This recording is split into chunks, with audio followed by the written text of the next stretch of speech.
Hi, Natalie. I am so happy to be here with you today. Hello. Hi. I'm so excited. And we have a fabulous conversation prepared for you guys. We were chatting right before this, and I had to say, whoa, whoa, whoa, hold on. We need to get started because this is golden. This is absolutely wonderful stuff. So, before we get into the nitty gritty, so I met Natalie when I think I was either a graduate assistant or a teaching older instructor at Texas A&M. That's where I met her, but I want to let her introduce herself. Yes.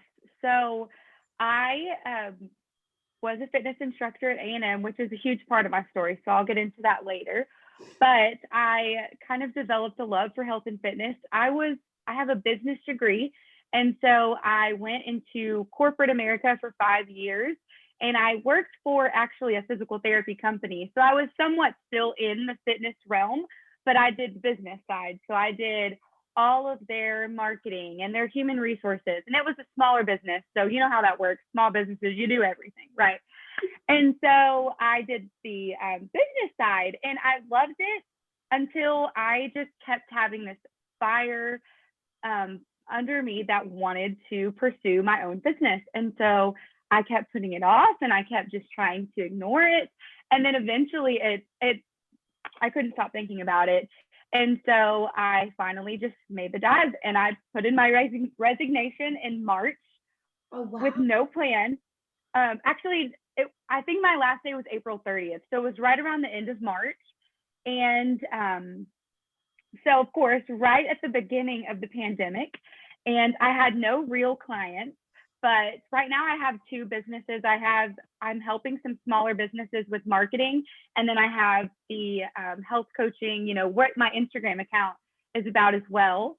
And so it has been incredible, and it has just really worked itself out, and it has been, I mean, just life changing and just incredible. So I'm so excited to be here, and this is, you know, whenever my old boss actually told me that it's so much easier to talk about your passions than it is a job, right? And that is what Yeah. I feel like I'm talking about now. I am talking about my passions. And so I'm so excited to be able to talk with you guys today about something that you're obviously passionate about. Yes. Oh my gosh. And I've probably been following you on Instagram for as long as, you've been following me kind of thing. But I just started Mm-hmm. noticing all of a sudden you showing up. You mentioned your Instagram. And it was funny because I'm sitting here thinking, this is a lot like what I'm all about right now, which same thing. I quit a job and I started coaching and I started talking to people about that. But I saw something on your Instagram that was like, okay, I've got to get her in front of my audience as well because she had this whole story about how she gained. Now, this is not the kind of stuff that people typically share on Instagram. So this is why I was like, what? How she gained, was it 5 months, 50 pounds in 5 months? Mm-hmm. Talk to me a little bit about that. Yeah. And why you shared it on Instagram. Yes. So it, I mean, honestly, that is what started my health journey. So I have always been a pretty active person. I played sports in school, the traditional, just average person. And so I went to college and I did what everyone says not to do. I didn't really get involved. And I was an engineering major and I was just kind of stressed all the time. And so I had gained probably the freshman 15, maybe 20 pounds. And we were going on a vacation to Hawaii that summer. And so I was like, okay, I've got to get Hawaii ready. And I started Googling, which is everyone's first mistake, quick weight loss. I think I had 3 months, 4 months before Hawaii. So I'm like, okay, how to lose 20 pounds in 3 months. That's the best Google search you can have, right, Gretchen? Yeah, So, all the best coaches come up for sure when you Google that. oh, yeah. Yeah. So what do I find? I find this rapid weight loss clinic. And so I go and I mean, it was a lot of money, at least $1,000 for this whole 12-week program. Um, Uh-oh. There we go. Counseling or Sorry, we anything. froze for just half a Okay. second. Oh, it's okay. You're I good. know. Of You're course, there's good. a really bad rainstorm here right now. We've got same thing going on. So yeah, we're with you. We're at the weight loss clinic with you. Okay, so I'm at the clinic and they put me on an 800-calorie diet of vegetables and meat, not beans, not any sort of protein other than meat, because they knew I was comfortable eating meat. And so I could have meat and vegetables, and that was it. And then I had to record all of my food that I take in this cute little book that they give you, and you get to put like a happy face. They made it really fun. And then I got these shots once a week where they do like B12s and vitamins and things that you can just take orally, and then they call them fat boosters, which I still haven't figured out what that is. And then I took appetite suppressants a billion times a day. So it was a whole ordeal, and I did it religiously for 12 weeks, and it worked. I lost I think it was like 25 pounds by the end, went to Hawaii. And of course, in Hawaii, I was still so self-conscious of what I looked like. It had just really created this paranoia around my appearance, to where I look back at those pictures now and I'm like, I looked great. Yeah. And in the moment, I remember my sister wanted to do professional pictures, and I was like, absolutely not. And thank goodness she did, and we have them.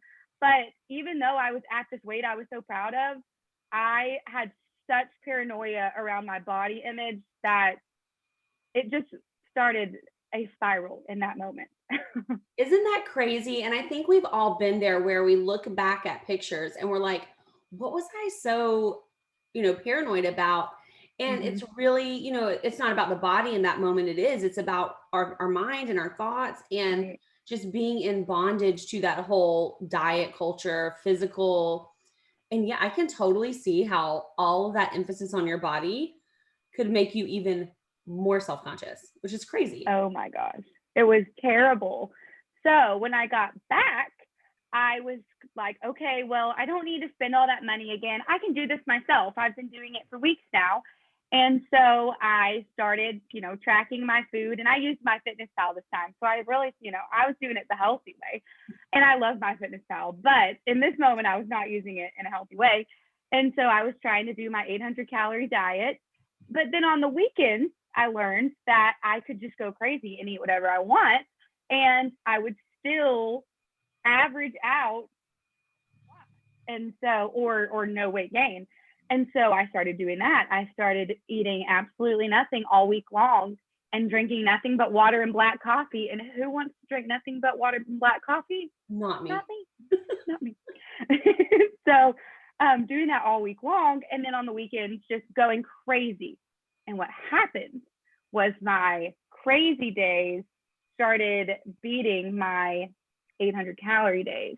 And when I say 800, that was my max. So 600 to 800 calories. That's absolutely insane. Like, I mean, Horrible. if you're listening to this and you don't really have a good concept of what your caloric intake is, now that you can Google, like, what should someone at my weight be eating? And 800 is probably only going to show up if you're a toddler. Yeah, like, maybe. I think my toddler has days where she eats well over 800 calories. Oh, absolutely. That's I mean, crazy. an average day would be like a handful of chicken breast, grilled chicken breast with like no seasoning or oil or anything good. Broccoli out of a bag. I know. I mean, God. Broccoli out of a bag. Eat that for 2 meals. I would eat something really weird for breakfast. It wasn't like a normal breakfast food, like lunch meat or something. And then for dinner, I might have maybe red meat every once in a while. I mean, it was nothing. Basically, ate nothing. And black coffee. I was set on this black coffee. Somebody told me black coffee is the only coffee you can drink to lose weight, and it stuck with me for the rest of my life. And let me tell you, it's not true. Let me just throw that out there. But so I started doing that, and it started reversing to where I was just going crazy all the time because I could no longer almost control it. I had been so restricted that I started eating. And now that we kind of know relative calories, probably like 5,000 to 7,000 calories a day. I mean, and probably more. I'm not being dramatic. I mean, I could eat a whole bag of Doritos in one sitting very frequently. And so, but I mean, really, who can't eat a whole bag of Doritos in one sitting? still could do that without a doubt. We just make better decisions. Yeah. Yes, you learn how to do it, right? So I developed this really, really strong emotional eating relationship. So I did start gaining weight, which then kind of started stressing me out. And to cope with that stress, I started eating more. Or I would try to cut everything out of my house. This is one of those embarrassing stories people don't share, but I'm about to share it. Go for it. I love them. I love them. Okay. I vividly remember, and to this day, I need to put it on my to-do list to send her an apology letter because I don't think I've told her. I had restricted everything out of my house. I had thrown away anything that didn't, meet this diet. And so my roommate had a bunch of Pop-Tarts in her pantry. And I would take them.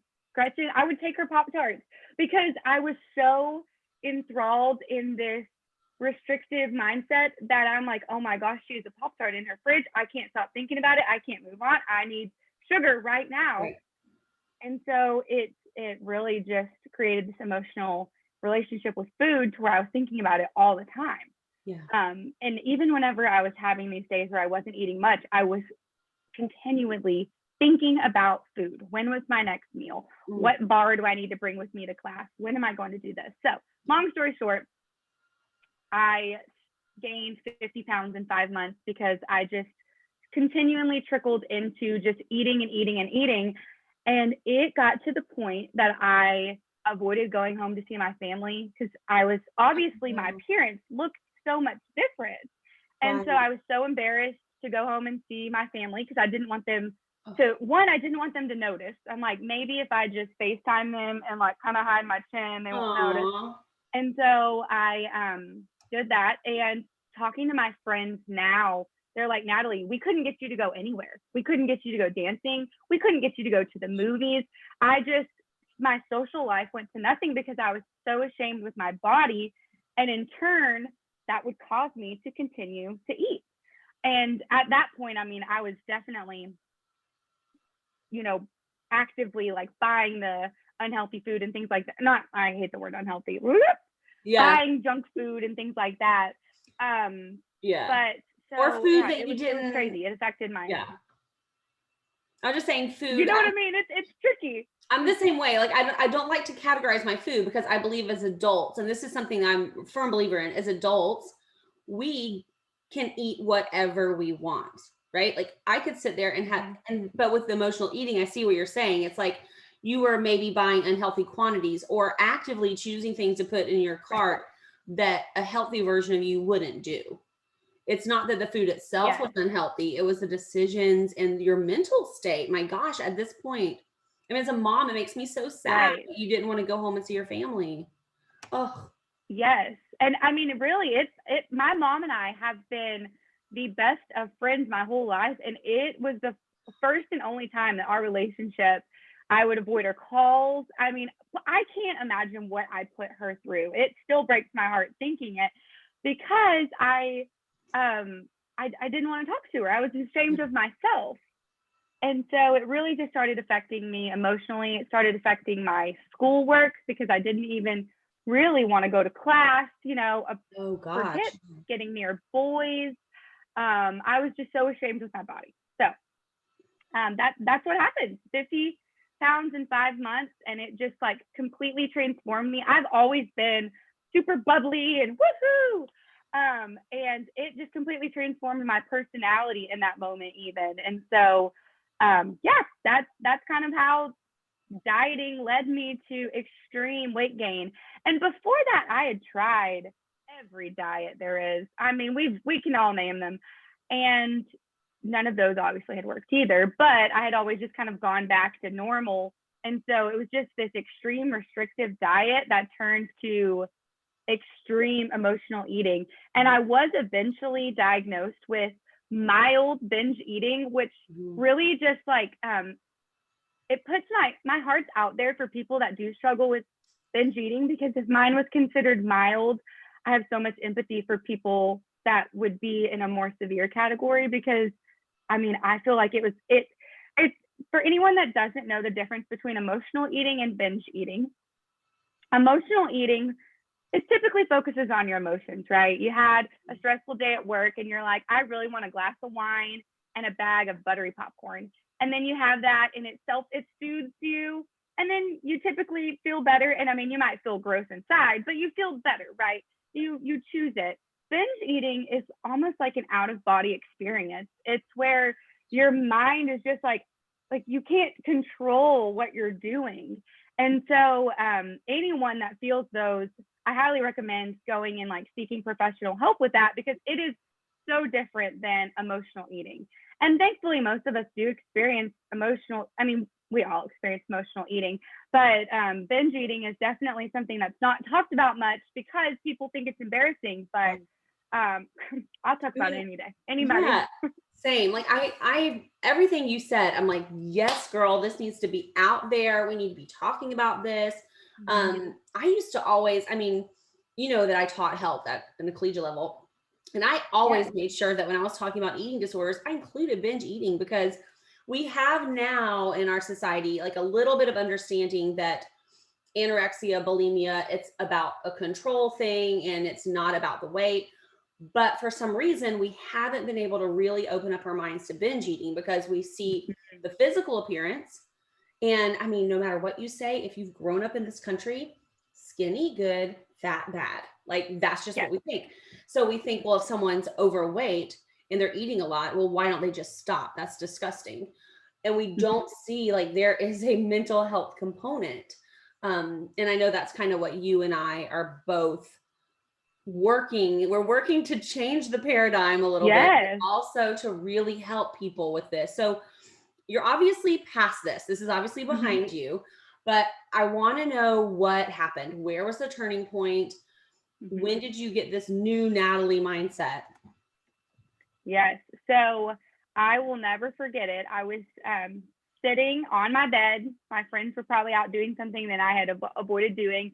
And I finally just called my mom. And my mom is, you know, you can compare that to anyone that you just really trust. She was that person for me at this time in my life. And I called her and I just broke down and I was like, Mom, there's something not right. I can't explain it. And I just told her everything I just told you. And so my mom is actually a high school counselor. And so she's very into, you know, mental health. And it's always something we talked about growing up and things. So I think she did a great job talking about it. It was just in that moment, I was not comfortable with anything with myself. Right. And so she was like, okay, first step, we're going to get you into a therapist, get that fixed. And when I say, and again, this is not something that I would generalize when it comes to binge eating, but going and seeing a therapist, I mean, my turnaround was so quick because I was for the first time able to talk about it. And so for anyone that would be struggling with that, whether it would be considered just emotional eating or binge eating, talking about it was number one. To this day, talking about it makes it, I mean, there's stories that people have shared with me that I'm like, I'm so proud of you. One, I know exactly what you're talking about. I have been there, and it's something that we need to normalize. I'll never forget. I had a girl, and this is just a quick. Go for I it. had a girl that shared a story with me that she was going through the drive-through, and she would order so much food she thought that the drive-through driver would judge her, not drive-through driver, the person at the window. Yeah. And so she would order 2 drinks, even though it was all for her. And so, I mean, one, I knew it took so much courage for her to share this story with me. And so I was like, girl, one, you're not alone. Like, this is a No. feeling that so many people feel that it's not talked about. And two, like, let's talk about it. Let's dive in. Like, Yeah. how was your day? How are you feeling? You know, there's so much that can be compacted out of that action. And so that's what therapy did to me. And then eventually, and this is where Gretchen comes in, and she doesn't even know it. So eventually I started taking fitness classes at the rec. I was a dancer, cheerleader type growing up. And so I was, one of the biggest things they recommended was to just go do activities that make you happy. So the rec center, I don't know what it's like now, but whenever I would go, a lot of the dance classes were in the dark. And Yes. I know whenever I taught there, they were in the dark too. And I'm not kidding. That was a big deal for me because I didn't really have to like see myself while I was Right. dancing. Right. And so I went to the classes and I loved it. And I naturally, without even focusing on diet, lost 20 pounds that way. So cool. I changed my lifestyle as far as, I mean, obviously, yes, I was working out, but I was going to the dance classes and the yoga and the stuff I thought was fun. Right. Eventually I started going to like cycling and stuff that was more challenging once I got more comfortable with it. But starting out, back row dance class, that was me. That's Or back row that's yoga so class fun. right here. Yeah, So, I love that the lights off worked for you. And one thing, like if we can like level up even one more, our boss at the time, she's since mhm, retired, but she did a really good job, I think, of always hiring a diverse group. And when I'm talking about diverse, mainly body type. I mean, we went to mhm, A&M. You everyone out there can Google diversity at A&M. Like it was that was harder to come by. mhm. But as far as having people as best as she could with who auditioned, um, diverse in background and diverse in body size. And I always felt like that helped people come in and not feel like it Yes. was some skinny mini, super professional Mhm. person that thought they were better than you. I just felt like, lights off, normal sized people, let's work out. Yes. And so I did. And then I really think it was in one of your classes, but there was announcements about a group fitness instructor training program.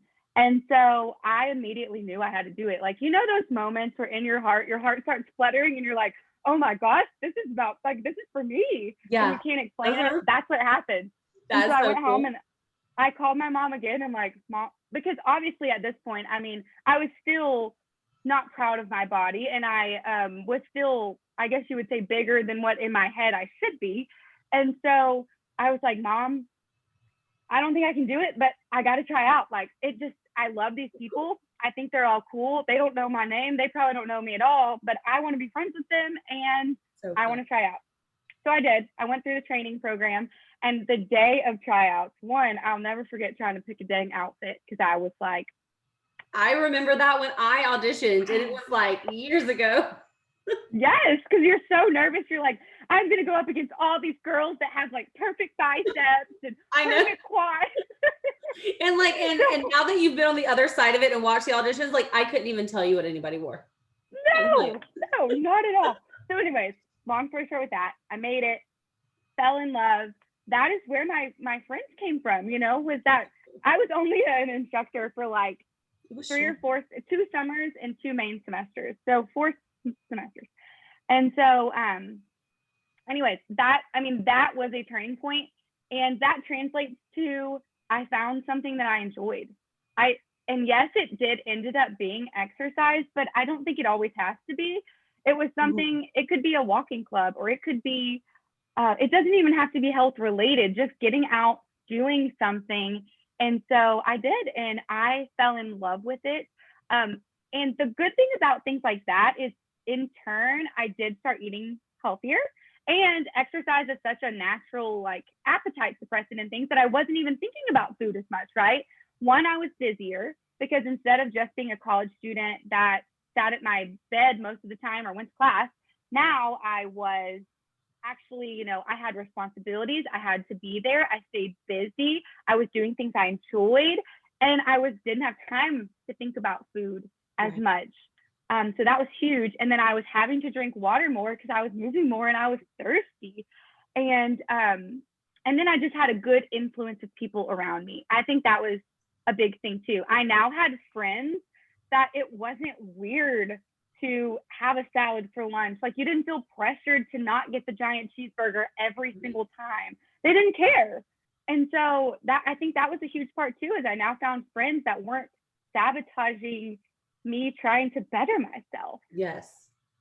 I So love that that because was everything that you're saying, like there is a group of people or a type of person that might say, oh, it's because I drank more, because I did this.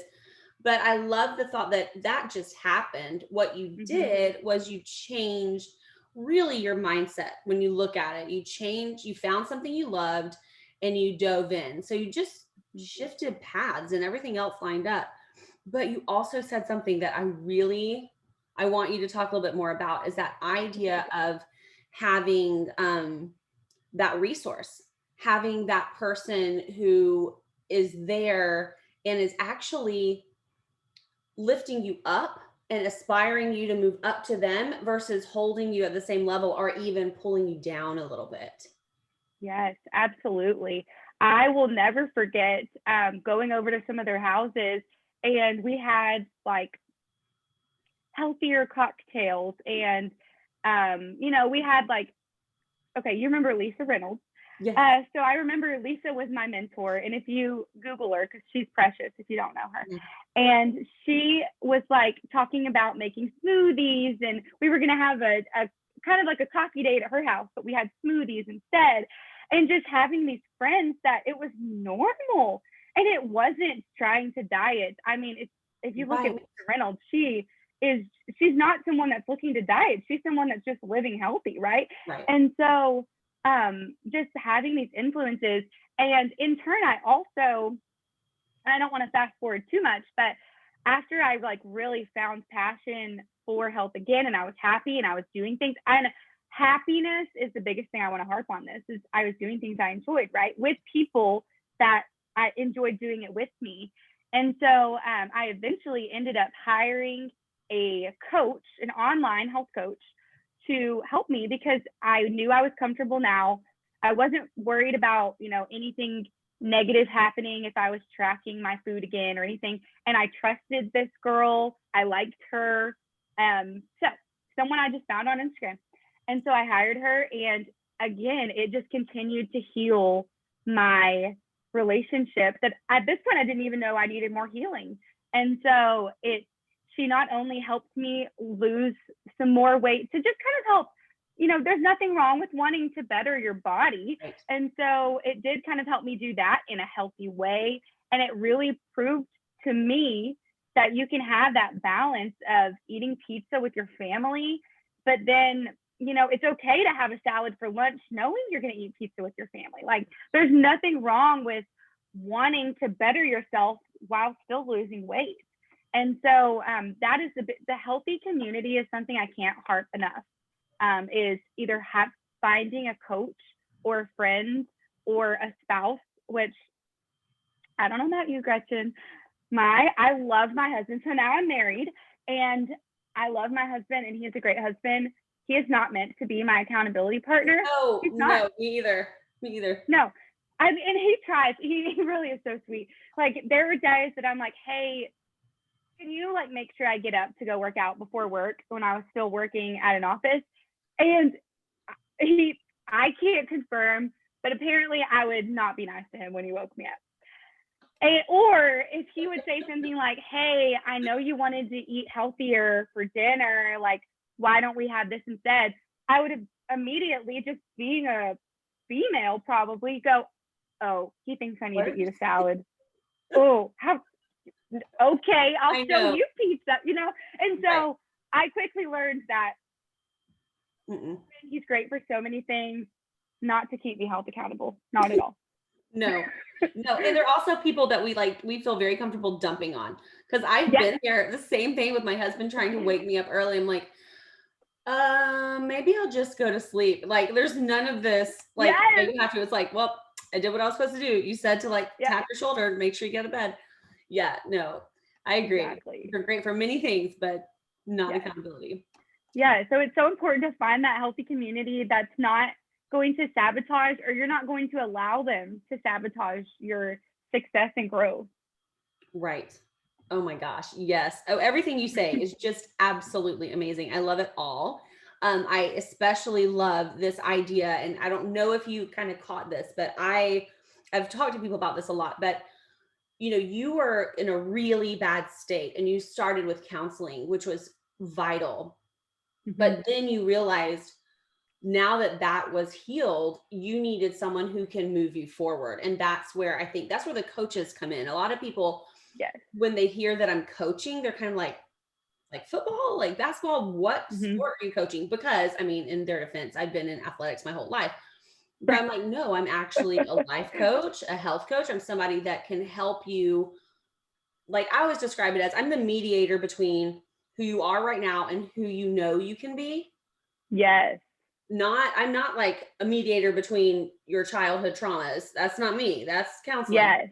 I'm a mediator between you where you are and then you where you know already in your heart that you can be. So Mhm. I think you probably do the same thing and let us know. So talk to me more about what you're doing now. Like where are you now and Yes. how do people find you? How do people work with you? Yes. So I'm primarily on Instagram. I love Instagram. And it's Natalie Clopton. And Clopton's, I'm still getting used to it myself, but I'm sure that Gretchen will have the word on there. But it's Clopton. Yeah. Um, but I am doing something I'm pretty similar to Gretchen, to where I work with clients one-on-one, and then I'm working on a group coaching program. It's not Yay. ready yet, Oh, group but coaching is my baby. I love group coaching. It is so much fun. I didn't know that I would love it, but you'll love it. You'll love it. so excited with it. And it's funny because everyone asks me if I am a life coach, everyone I know, because nobody really understands the world of coaching, right? And They so I'm like, I wouldn't know. I would consider myself a health coach, but also if I think of the conversations I have with people, and Gretchen and I were talking about this earlier, it is about their marriage, their job, the mess their dog made that they're having to clean up now. That's what we're talking about whenever we're talking about their health struggles. We're talking about their life. We're Right. talking about the nitty gritty, what is causing them to want to emotional eat or avoid working out or whatever it might be. And it's so fun. So, I mean, it really is almost like life coaching. Yeah. Uh-oh, it says my internet's unstable again. Can you No, see you're me? good. Yeah, Okay. you're good. You're fine. I just want to make sure. Yeah, you're good.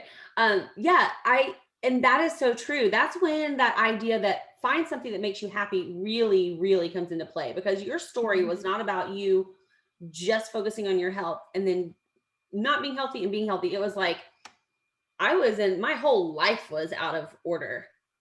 And now my whole life is following a track that, even past that initial stage, now you're like Mhm. talking about things you're going to do in the future. You've got this idea. I love it. I absolutely love it. So cool. Thank you. And Yeah, thank you so much it's for been so sharing. great. Yes, absolutely. It's something that, every story that I learn, I'm like, okay, I wish I could tell everyone about this, because what you just said to me in private, oh, you just said the same thing. Or, one person was telling me that they used to drive 40 minutes to a Sonic, that because they just could always crave Sonic constantly. And then I'm not kidding, the same day, another person talking to me about how they would just go out of their way to like stop at some gas station to get something. And so it's so crazy, all the stories that people talk about, that it's a subject that is so touchy that people almost feel ashamed to talk about. And that I think is when group coaching is very helpful. Like if you're hearing this and you're thinking, oh, I don't know if I could air all my grievances in front of people, you would be so surprised by the support. Even people who, okay, so maybe I didn't do the exact same thing, but I can understand the mindset. I can understand the mindset. And there's people in Mm-hmm. the group that may have done exactly the same thing. And I've had clients, and you might have clients too, where they start out private coaching and then they kind of just have to get up the gumption to go into a group and share some of the same things. But, along with what you're doing, consider plugging into a group. I mean, I think that's Yes, great advice. Like find a group somewhere where you can talk to people who understand. absolutely. Well, thank you so much. Is there anything else that you want to share with us or anything last minute? Oh, I don't know. No, I would love to, if you are watching this, I would love to meet you, and I would love to see, your thoughts on everything. So definitely message me, let me know that you saw this. And I mean, thank you so much for having me, Gretchen. I really just don't think I can ever put into words the indirect influence you had on my life in such a time that, like I said, you did probably had no clue I was struggling with this at that No, time. not at And all. so many of your actions and just your mentorship and just your presence was something that truly helped me get not only out of a dark time, but then make a career out of it. So cool. So, That's yes, so cool. seriously. Anyone watching this that is a client of Gretchen's, you are so lucky that you have found her because she's incredible. Well, thank you very much for that. That was a great way to end our conversation. And yeah, like she said, message her. She's super responsive. Message her on Instagram. Just say hi, of course, like always. So thank you so much, Natalie. Yes, thanks, Gretchen.